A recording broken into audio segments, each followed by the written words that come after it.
Assalamualaikum warahmatullahi wabarakatuh. Halo semuanya, perkenalkan nama saya Fadila Ramadan dengan NIM 22002095. Saya dari jurusan Administrasi Pendidikan, Fakultas Ilmu Pendidikan, Universitas Negeri Padang. Di video kali ini saya akan membahas materi mengenai komunikasi eksternal dalam organisasi. Apa itu konsep komunikasi eksternal? Kenapa komunikasi itu dilakukan dan siapa yang punya peranan melakukan komunikasi eksternal tersebut?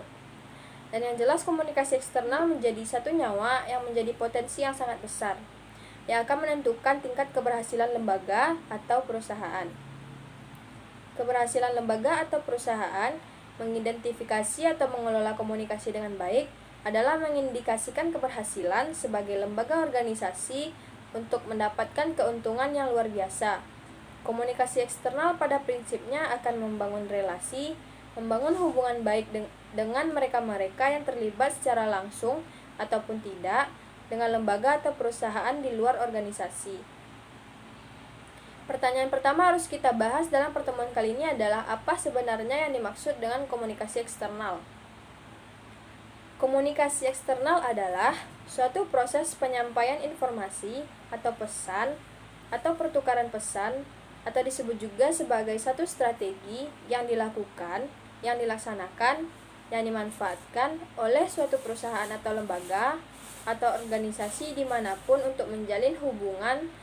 Tentu saja maksudnya adalah hubungan baik antara lembaga atau organisasi dengan mereka-mereka yang ada di luar organisasi, yang pada akhirnya akan didesain sedemikian rupa untuk memberikan perhatian kepada lembaga yang kita kelola ini.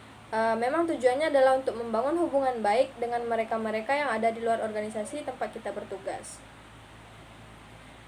Komunikasi eksternal secara prinsip dalam satu organisasi itu juga dinamakan sebagai kegiatan komunikasi antara perusahaan atau organisasi dengan semua khalayak. Berarti semua mereka yang terlibat yang statusnya di luar lingkup organisasi, bahkan masyarakat pada umumnya yang berada di luar organisasi. Nah, komunikasi eksternal diperlukan untuk mengetahui seberapa besar pengaruh organisasi pada lingkungan sekitar. Dan selain sebagai hubungan timbal balik, yang jelas peran komunikasi dalam organisasi atau komunikasi eksternal ini adalah untuk mengendalikan sekaligus memantau organisasi agar tetap berada di jalur yang memang diharapkan atau menjadi tujuan awal dari lembaga atau perusahaan tersebut. Pada dasarnya organisasi memang dibentuk agar bisa memberikan manfaat yang luar biasa dan bisa berkontribusi kepada lingkungan sekitar. Dan dengan memperhatikan khalayak melalui komunikasi yang dibina atau yang dilakukan, mereka akan merasa memiliki keterlibatan. Komunikasi eksternal juga dianggap sebagai sebuah strategi yang dipilih oleh lembaga atau organisasi untuk mempromosikan, mengantarkan, menyampaikan, menjelaskan segala sesuatu yang memang ingin diantarkan kepada khalayak. Dan ketika ini dianggap sebagai satu strategi, maka ini memiliki tujuan untuk meraih keuntungan yang sebesar-besarnya bagi perusahaan tersebut. Jadi ketika komunikasi dilakukan dengan benar dan dikelola secara baik dan hubungannya terbangun dengan baik pula, hal ini akan menjadi keuntungan yang luar biasa bagi perusahaan atau lembaga. Yang namanya komunikasi eksternal itu tidak sama dengan strategi pemasaran. Meski komunikasi eksternal adalah sebuah strategi, perlu digarisbawahi bahwa komunikasi eksternal itu berbeda dengan strategi pemasaran pada umumnya. Kalau kita boleh tarik garis merahnya, strategi ini atau komunikasi eksternal ini fokusnya pada penyampaian value atau nilai dari suatu produk kepada orang di luar perusahaan seperti investor, pemegang saham, atau pelanggan. Biasanya perusahaan akan mencoba untuk memaksimalkan strategi ini dengan sebaik mungkin. Karena selain untuk keuntungan, komunikasi eksternal juga memiliki fungsi membangun citra dari lembaga atau perusahaan.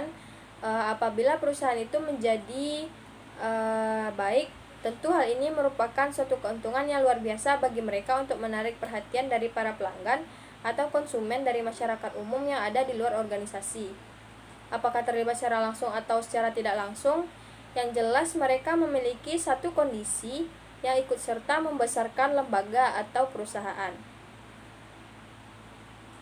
Selain itu, melalui strategi, sebenarnya perusahaan melalui komunikasi eksternal ini, perusahaan atau lembaga atau organisasi sebenarnya juga mendapatkan berbagai macam feedback yang akan membantu lembaga atau perusahaan untuk berkembang lebih baik ke depannya. Jadi ini menjadi sangat krusial untuk dilakukan. Berkembang tidaknya sebuah lembaga atau perusahaan sangat dipengaruhi oleh terbinanya komunikasi eksternal dengan mereka-mereka yang ada di luar lembaga atau organisasi kita. Apa saja bentuk dari feedback yang dapat diberikan klien bahkan dari investor secara langsung dan masyarakat pada umumnya? Inilah bentuk-bentuk dari komunikasi eksternal yang akan kita bahas, sehingga bisa jadi salah satu di antara sekian banyak jenis ini merupakan komunikasi eksternal yang memang pernah dilakukan.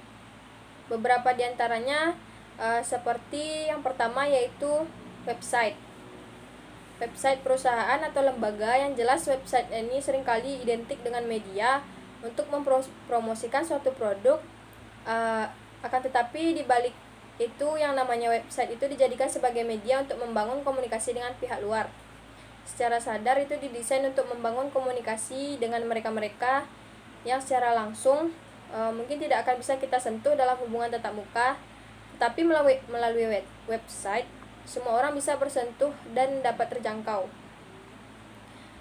Di dalam website kita bisa memasukkan berbagai macam informasi, berbagai macam pesan mengenai perusahaan, mengenai kelebihan produk, untuk membangun, membentuk, bahkan untuk memperbaiki citra dari perusahaan. Secara umum dalam konteks komunikasi, bagi lembaga atau perusahaan dimanapun, website akan menjadi salah satu jenis komunikasi eksternal yang bisa dimanfaatkan. Bentuk lain dari komunikasi eksternal ini adalah majalah. Majalah perusahaan artinya dimanfaatkan oleh beberapa perusahaan atau lembaga.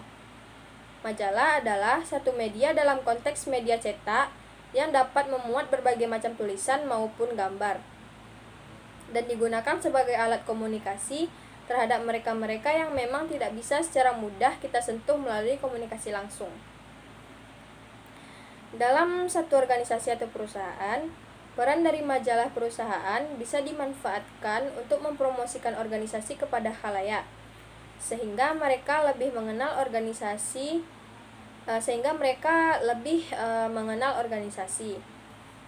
Kolom-kolom pada majalah yang sudah didesain bisa diisi dengan berbagai macam rubrik, misalnya visi organisasi, rencana kegiatan, berbagai program, dan yang notabene-nya untuk mengangkat harkat dan martabat dari lembaga kita. Kelebihan dari majalah sebagai komunikasi eksternal adalah yaitu lebih menarik, penuh warna, bisa tahan lama, dan isinya bisa dibuat lebih detail sesuai dengan keinginan perusahaan atau lembaga, dan cenderung lebih lengkap dibandingkan media yang lain. Namun kekurangannya adalah organisasi atau perusahaan memang dituntut memiliki budget yang cukup untuk mencetak majalah serta berkala, karena biaya produksi untuk satu majalah memang tidak kecil. Dan majalah dicetak bukan hanya dalam jumlah yang relatif kecil.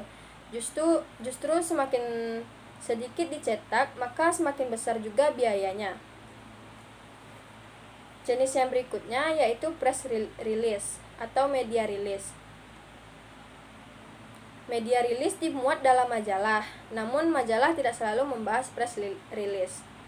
Press release merupakan berita atau konteks terbaru yang disampaikan organisasi kepada khalayak, dapat dipublikasikan melalui televisi, radio, media cetak, termasuk majalah, media online, dan lain sebagainya. Selain berita, dapat pula berisi informasi tentang organisasi yang memang belum banyak diketahui oleh publik.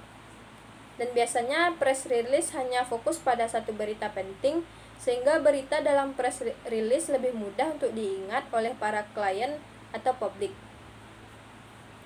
Contoh berita yang disampaikan dalam press release yaitu berita pencapaian organisasi, prestasi dari organisasi, kegiatan terkini, produk, dan lain sebagainya.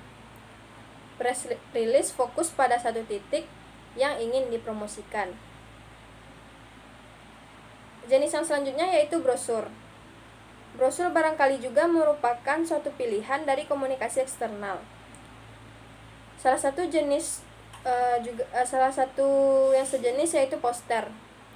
Brosur sifatnya sederhana dan tujuannya menjadi sangat jelas, lebih simpel dari yang lain.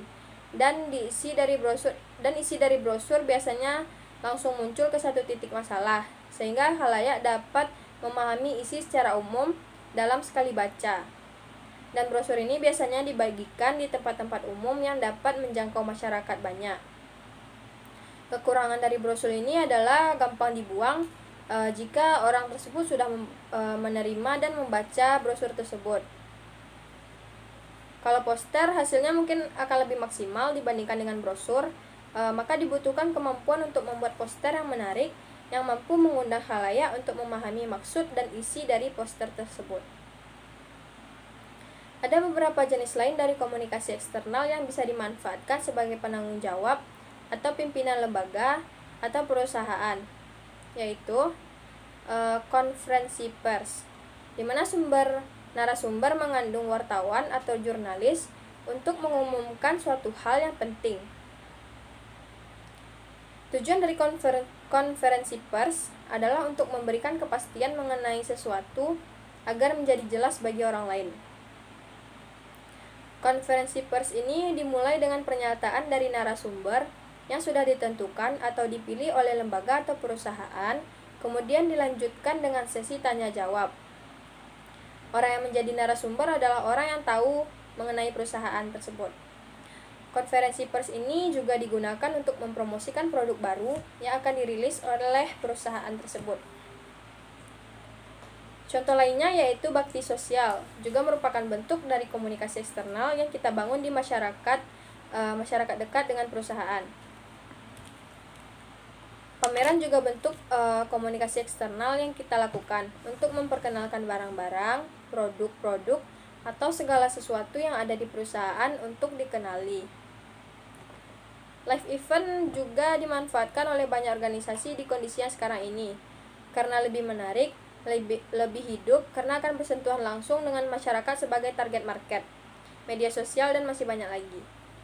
Ketika base-nya itu adalah menyampaikan, mempromosikan, dan itu merupakan satu strategi untuk membangun relasi, membangun hubungan baik, itu adalah bentuk-bentuk dari komunikasi eksternal.